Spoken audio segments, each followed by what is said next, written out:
Hello, allow me to introduce myself. My name is Joseph Aprile, and I would like to read passages from my book entitled America and the Mythology of Greatness.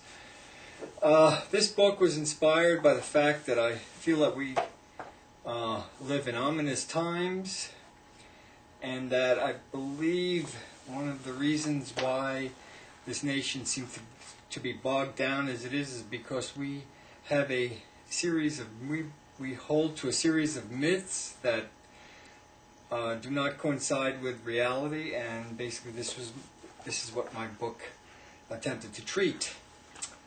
So I would like to read excerpts, and I would begin by reading excerpts from the introduction. These times are particularly ominous for a number of reasons. The United States is now the only superpower with a vast stockpile of weapons of mass destruction, the only nation that has ever used nuclear weapons against civilian populations, and currently plans to develop a family of small nuclear weapons designed to be used against hardened targets. The government is also involved in a remarkably expensive military expansion that will further dwarf the military weaponry of even its wealthiest allies. A part of that expansion represents the militarization of space. The world has a lot to be concerned about, especially since the cadre of powerful in the government, the likes of Donald Rumsfeld, Richard Perle, and Paul Wolfowitz, are urging an unabashedly imperial policy that will threaten all potential foes with deadly and pervasive force. This view has been detailed in a new national security policy that has been promulgated by the George W. Bush administration. I believe this to be a very dangerous document in terms of the kind of precedent it is setting in regard to the basis of foreign policy in the United States. The central theme of this policy is, and I quote, "While the United States will constantly strive to enlist the support of the international community, we will not hesitate to act alone if necessary, to exercise our right of self-defense by acting preemptively against such terrorists." End of quote. This worldview stands against major covenants of international law. It will open the door for nations throughout the world to strike out at their enemies based on a perceived threat. It effectively attempts to legitimize the use of overwhelming force against adversaries as a major component of foreign policy. It is the behavior of a powerful rogue state proclaiming itself to be above and outside the community of nations in which it lives, and as such, it is a policy that must be repudiated.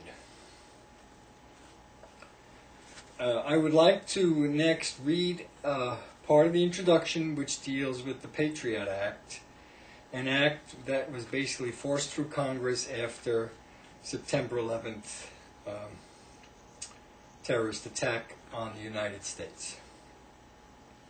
The act was passed hurriedly under significant pressure from Attorney General John Ashcroft, who warned of imminent terrorist attacks if they were not thwarted by the provisions of this legislation.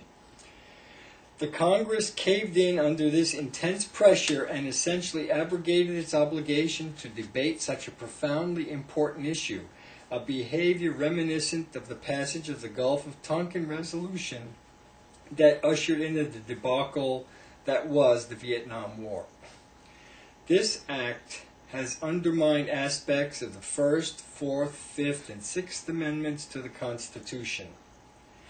The provisions in the Act range from the FBI's enhanced policies of search and surveillance to the indefinite detention of both citizens and non-citizens without formal charges and access to counsel. Furthermore, provisions of this law threaten the right to dissent, a crucially important right in any government that claims itself to be a true democracy. The right to dissent can be effectively compromised by the threat of the possibility of harassment by investigators, by allowing searches on little evidence, and by creating the risk of felony prosecution for minor criminal violations. indicative of just how tenuous our supposed liberties are in the eyes of the law. Supreme Court Justice Antonin Scalia was reported to have made the following comment at John Carroll University, and I quote, "Most of the rights you enjoy go way beyond what the Constitution requires, because the Constitution just set minimums." He went on to say that in wartime, the protections will be ratcheted down to the constitutional minimum. End of quote. In his book entitled All the Laws But One, Civil Liberties in Wartime, the Chief Justice of the United States, William Rehnquist, claimed that and I quote, "the Constitution has not greatly bothered any wartime president." When these sentiments are juxtaposed with the stated belief that the war against terrorism will be fought for many years into the future, the curtailment of civil liberties may in fact become permanent. The following is taken from a piece entitled "The State of Civil Liberties a Year Later" by the Center for Constitutional Rights. And again, I quote, "The USA Patriot Act provisions that will chill or even criminalize people's legitimate expressions of their political views. For example, the Act creates a new category of crime, domestic terrorism, which blurs the line between speech and criminal activity. Section 802 of the Act defines domestic terrorism as acts dangerous to human life that are a violation of criminal laws that appear to be intended to influence the policy of government by intimidation or coercion. This definition is so vague that acts of civil disobedience may be construed to violate the law. Civil disobedience typically seeks to influence government policy and therefore may be construed as an attempt to coerce that change.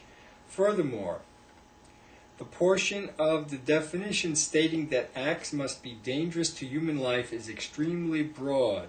It does not distinguish between intentional acts and those that cause inadvertent harm.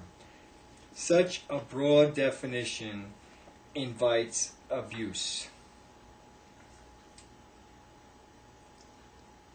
The American people find themselves at a significant crossroads. If they remain silent, they can only expect to find themselves living in a far more dangerous world than the one in which they are now living. It has already become quite clear that a majority of the citizenry do not accept the idea that the behavior of the United States and the world may have contributed substantially to the events of September 11. They prefer to see themselves as victims of evil powers that envy us our freedom. Most importantly, they seem willing to sacrifice personal liberties in order to feel safer. Americans have become afraid and uncertain, and it is the government that is exploiting this fear.